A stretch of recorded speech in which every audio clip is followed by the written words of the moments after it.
Solid TV for this video guys.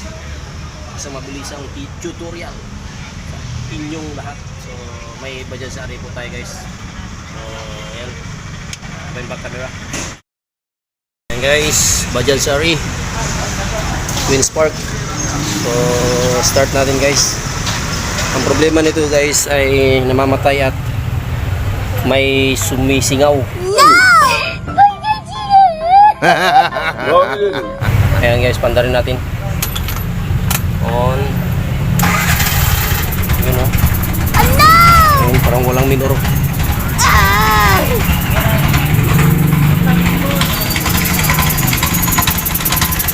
Ayan guys.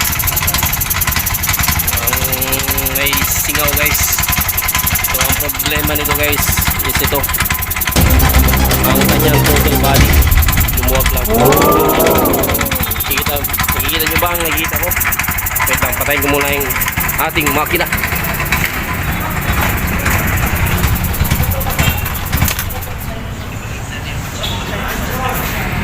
Ayan guys, balik tayo. Pakaingay kanina. So ito yung body throttle guys. Yan, throttle body assembly.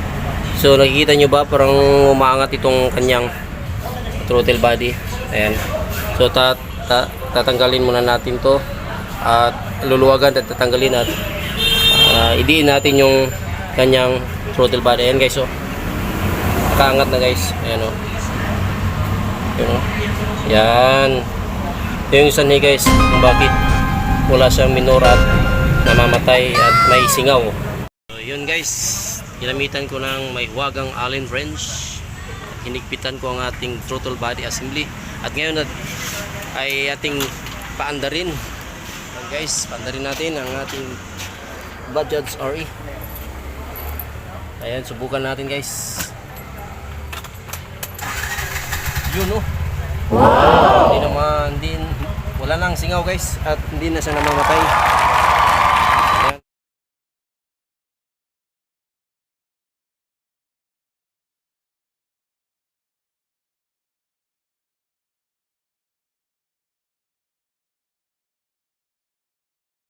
Ayan, good running condition. And shout out kay sir. Shout out, gwapong lalaki. Wow! Shout out. Pagadian City. Oh, Pagadian City. Shout out. Balik-balik na tadi ha. So, ano guys. So, ito yung lumuwag guys, yung throttle body. And kung kayo ay nakaranas ng ganyan guys, parang namamatay at may singaw. So, wag na kayong patupik-tupik pa.